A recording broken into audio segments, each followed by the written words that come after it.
Hello again, everyone. My name is Jeffrey Davis. I'm the host of Radio Entrepreneurs, and we keep putting up stories of leadership and entrepreneurship and how people are making a living. And for me, entrepreneurs being independent in this economy and in this world. That's the one thing we keep forgetting to talk about, the independence of entrepreneurship. And that's one of the great benefits that you can't see in a paycheck.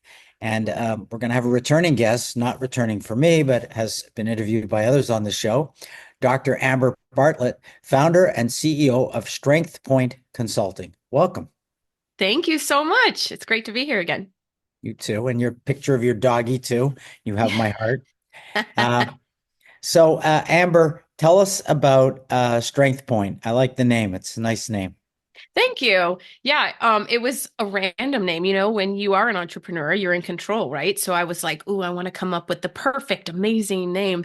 And I was thinking about what I do and what I wanted to do, and it just came to me, Strength Point. Like, if we as entrepreneurs can find our greatest point of strength, there's no stopping us, right? And so that's how the name came to be. And my passion is working with business owners and helping them to understand. As a doctor of psychology, I've had the great privilege of studying and understanding how much psychology plays into business, because I'm on the business side as a business psychologist, and then how that translates to business ownership, right? It's weaved all the way in there, from the way that we communicate to others, how we manage employees and how we see results in the end. And so that's really what I do with Strength Point, is to work with business owners to help them, grow and understand what are their strengths that we can maximize so that they are personally fulfilled and financially fulfilled so that we can see results for them financially. So, how did you get into the whole world of of coaching or consulting? Because you have a background in clinical psychology, correct? Not clinical, on the business side. So I'm a human and organizational. So I have always focused. I love, human behavior, very intriguing to me, and understanding how as humans we operate and behave.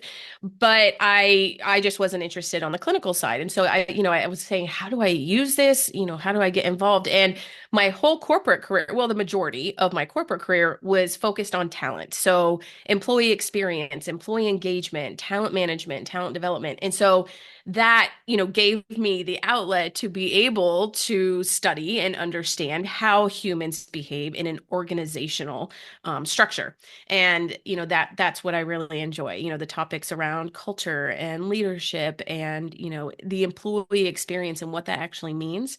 So that's kind of how I came to be. I knew I had a love of business and psychology, and so it was figuring out, how do I combine those into an actual career that people can understand what I do and what value I can bring.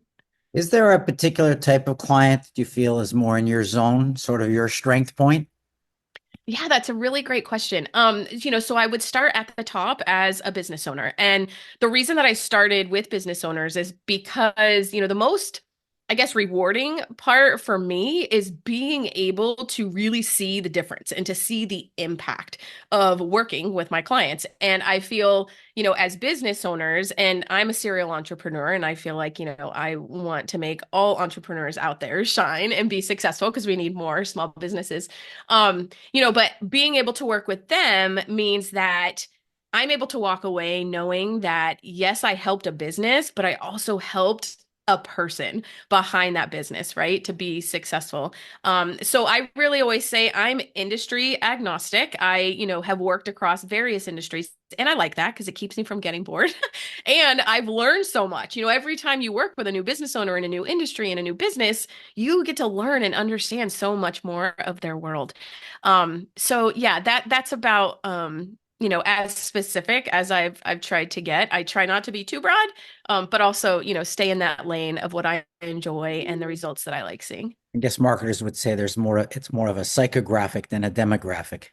Yes, absolutely. So it's a type of person that you feel as a leader that really you resonate with. Uh, Yes. and are you doing 100% of the work yourself, or do you have others on your team? Yes. So on the consulting and coaching side, I'm doing it all myself. Like we talked about before, I also own a dog care facility, where we do the dog daycare, boarding, grooming. And that has a full staff that basically can run it without me. But on the coaching and consulting side, I do it myself.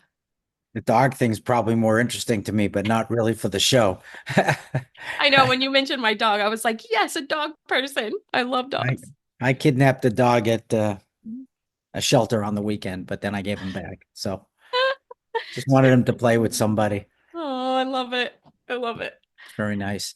Have you noticed any changes in sort of your coaching emphasis over the last 6 months?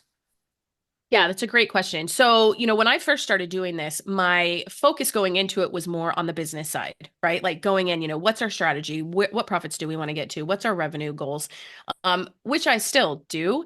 But what I found shifting was I found personally what I was loving and where I was seeing the most results was focusing on the person, on the business owner, and on the mindset, right? So, I firmly believe that if we can get the mindset right, you're going to see the profits and you're going to see the revenue and you're going to see the clients grow because you're in a good place, right? So, working with these business owners on tying back to what was their initial purpose? What was the reason that they got into this business? Because I'm sure, as you know, being an entrepreneur, it's easy. You get lost, right? In the work. You put your head down, you're focused on that. It's easy to forget, why did I do this in the first place? Like, why am I doing this to myself? So, to answer your question, yes, I have really found that I'm shifting more to starting with the person and with our thought processes and what our belief systems are and what is our purpose? Why are we doing this? And then that flows so much more easily into, okay, well, let's use that now to figure out what are the best processes, what are the best strategies, and so forth. So, yeah, I've enjoyed that And shift. have you had any academics, thought leaders that sort of, you feel influenced the way you sort of go about this work more than others? Yeah, it's a great question. So I am a big fan, Adam Grant. I'm a really big fan of his, and how, working with employees and other humans to help them understand, their true potential and like how we communicate with them from a leadership side. He's organizational focused, and so I enjoy that about him. And then also Simon Sinek. I really enjoy, he had a big influence on me back before I even thought about doing this, where he was talking about, getting tied into your why and why are you doing things and how understanding that in a business environment helps the rest of it to flow. And so I base a lot of mine just on that influence because it really resonated with me and I saw results personally. So I would say those are the two. I mean, there's a lot, but those two I really closely follow. We've been speaking with Dr. Amber Bartlett, sorry, founder and CEO of StrengthPoint Consulting. Amber, before we go and before I ask you how people can connect with you, what are your other businesses? So I have Strength Point Consulting, and then I have the Barker House, which is the dog care facility on the South Shore, Massachusetts. The Barker House Hmm. in the South Shore. Where on the South Shore? Yep, we're in Plimpton. So right around, if you know Kingston, Carver, Halifax, we're kind of right in the middle of all those towns. What a great name, the Barker House. I Great. know.